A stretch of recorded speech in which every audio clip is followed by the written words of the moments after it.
Hello everybody, it's Peter Zalum's Griniflix Adventure 8 and welcome to another video. Adventure travel. What are the right cameras for adventure travel? I recently went out into the Simpson Desert, yes, Central Australia again. And the choice of cameras for this particular trip were two. The Leica Q2 and also the Leica SL2. The Q2 comes with a standard lens and it's not replaceable, it's not interchangeable, it's fixed. It's 28mm f 1.7 lens. The SL2, of course, it's interchangeable lenses, so you can put any lens you like on there. But the one I've chosen, since I got this camera only recently, and only this lens only recently, is the 24 to 90mm zoom lens, which is f2.8 and eventually gradually goes to f4 when you're at 90mm. So they are the two cameras that I've taken. Which one was the right one for this particular trip? Let's find out.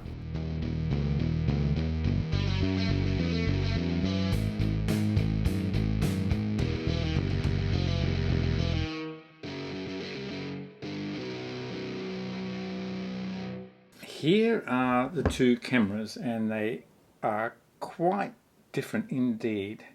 One is much heavier than the other, one is much bigger than the other. As far as megapixels are concerned, they're very similar and they're both full frame cameras.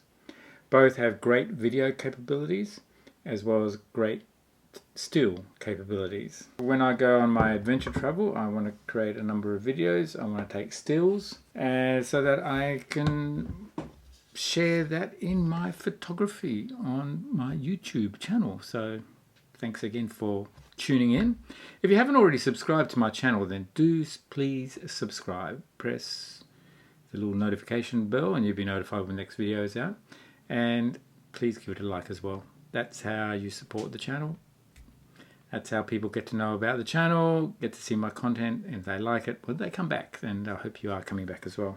Yeah, so these are the two cameras that I've decided, well, I took on my last trip. I'm going to give you some stats as far as the number of shots that were taken as a percentage, one versus the other. But it's not the only camera or cameras that I used for this trip.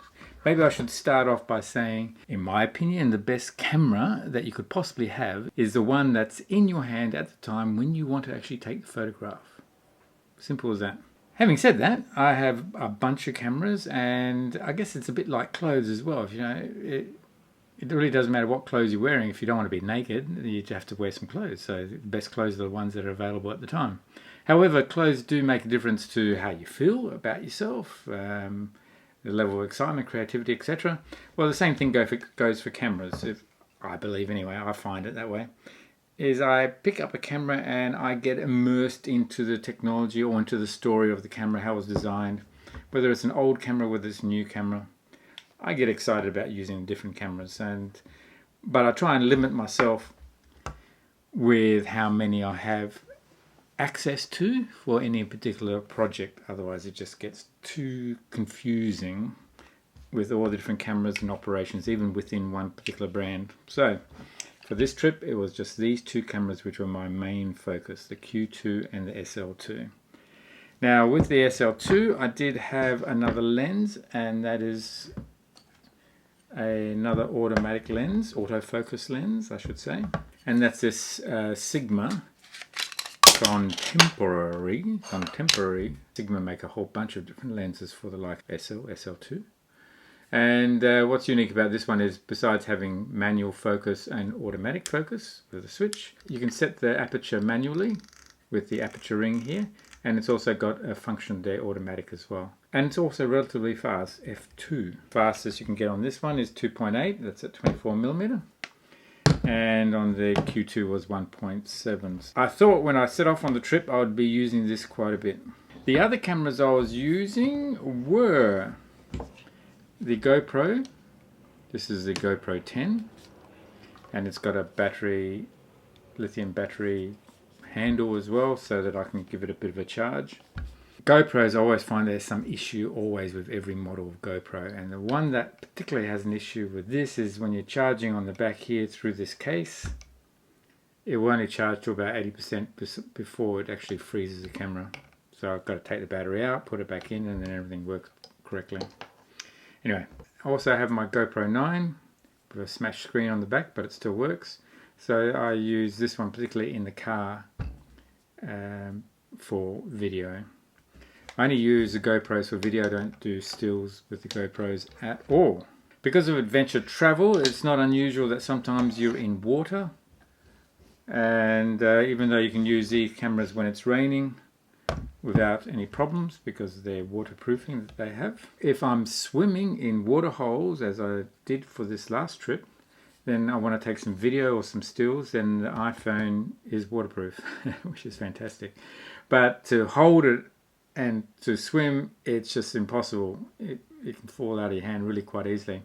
So I have this small rig casing here, which where you can just basically slide in and slide out the iPhone really easily. And then that basically becomes my handle for videoing and also for stills.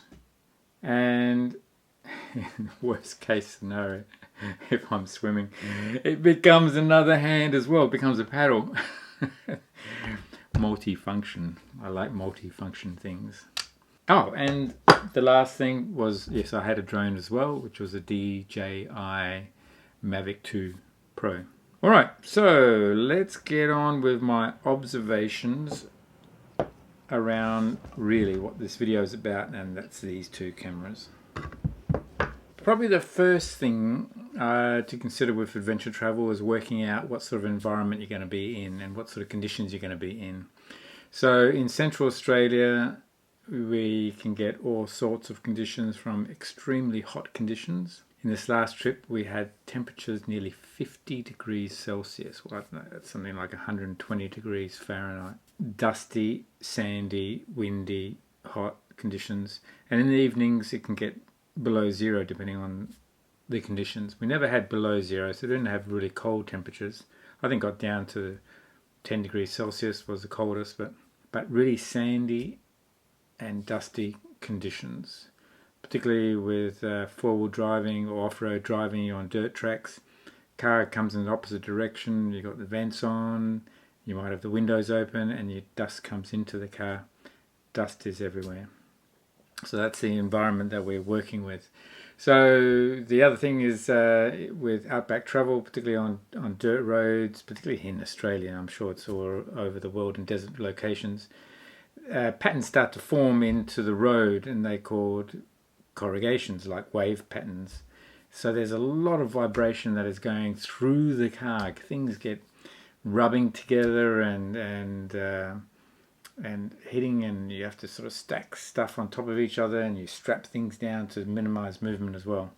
So when it comes to cameras, you want to make sure that your cameras are in something that's gonna be away from rubbing anything against the camera. So each camera has to be in its own compartment with padding around it, so you don't destroy your camera in the process.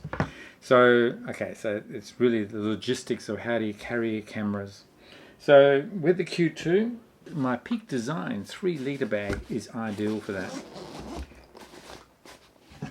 Simple matter of just putting that in there and closing it up. So this was how this camera traveled, was in this Peak Design bag, and there's a lot of padding around it. Once you close it up, it's dust proof, pretty much water resistant as well, and you can throw it in the car anywhere, and I wasn't concerned about vibration or rubbing against something else, or whether something else was stacked on top of it.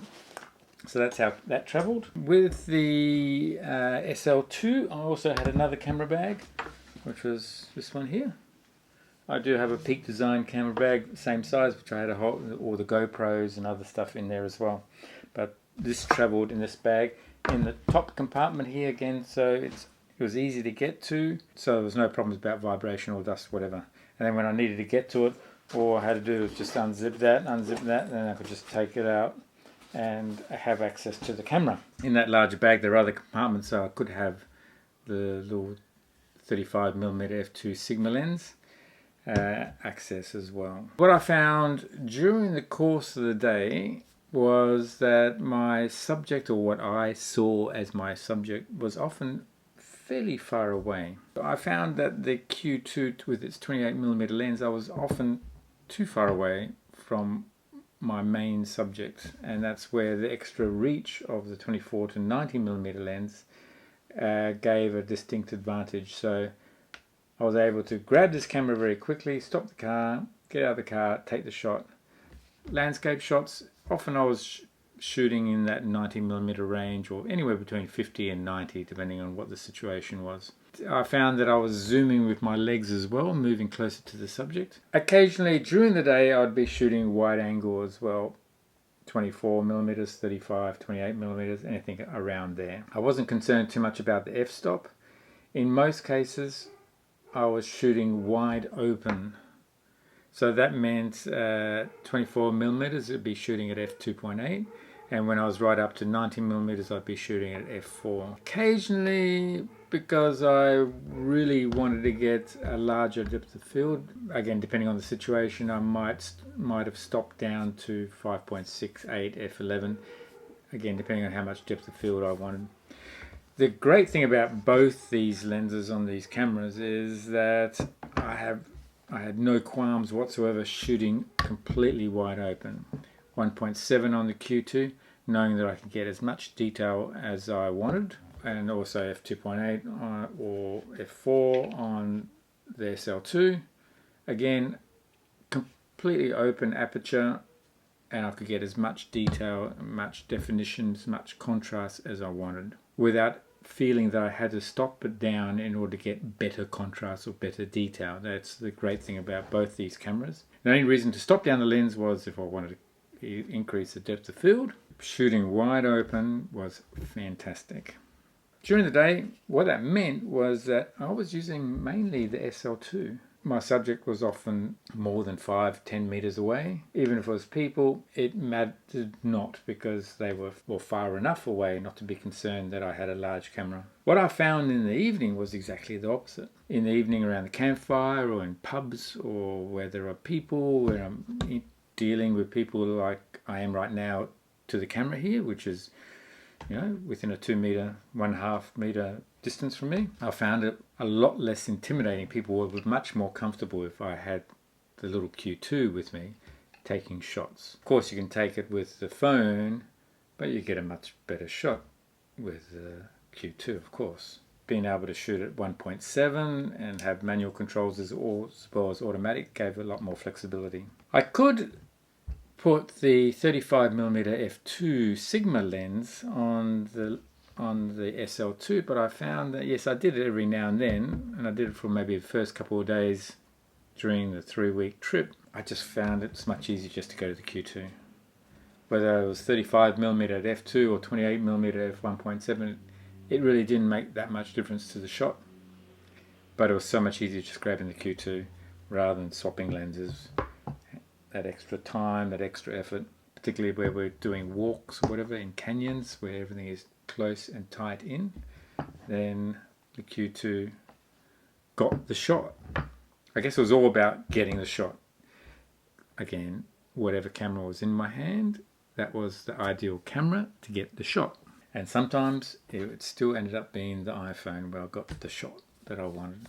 During the day, it was the SL2 that was mainly used, and in the evenings it was mainly the Q2 that was used, taking shots at night time. Then I was concerned also about the length of the shot and how sensitive the sensor was to night shots. Now that's where maybe the SL2 came into its own league, where it could handle much longer shots with the sensor.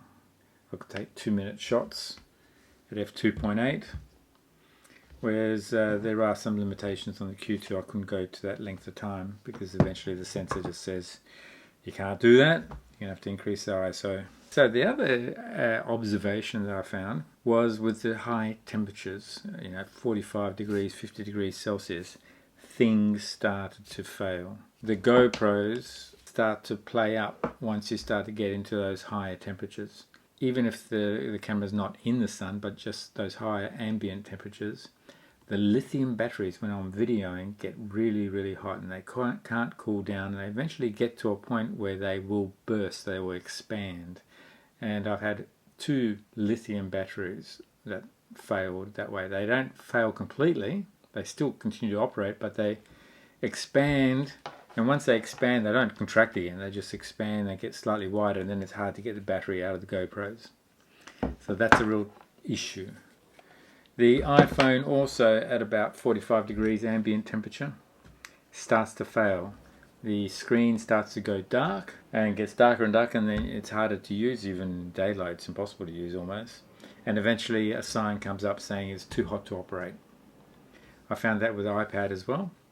So often I was putting the iPhone in my fridge. I have 2 fridges in the car, one in the back seat, a smaller one, and a larger one in the back of the car.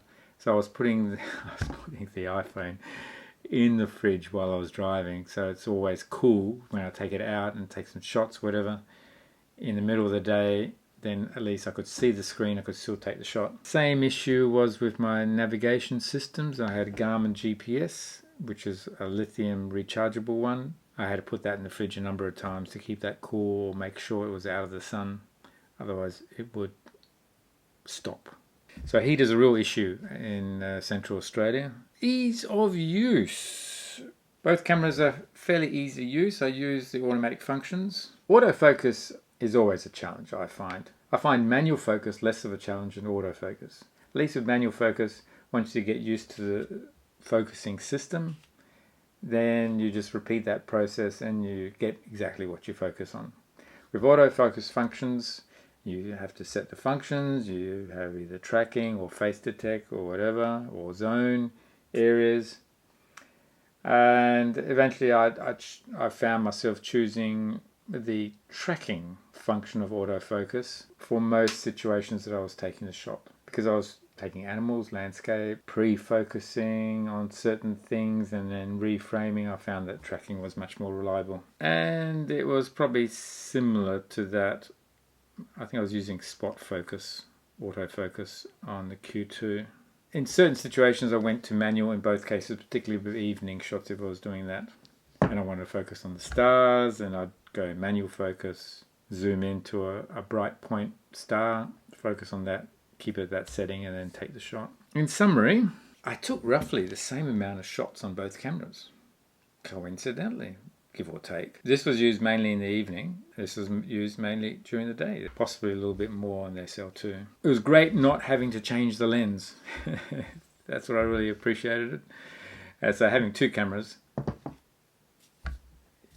meant that I didn't have to do that.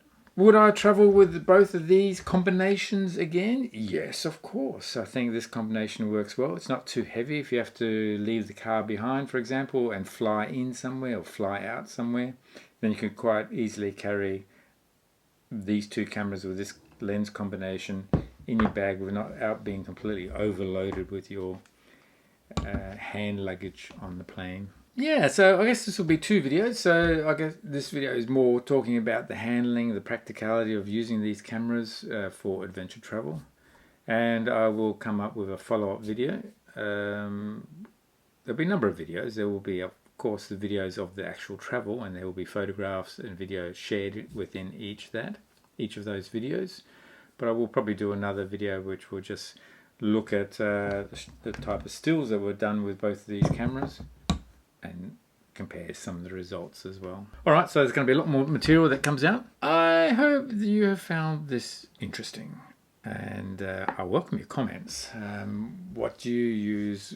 Do you do adventure travel of any kind, where your cameras get thrown around, where you put your camera through extreme conditions? I guess that comes under adventure travel. And what's your choice of cameras?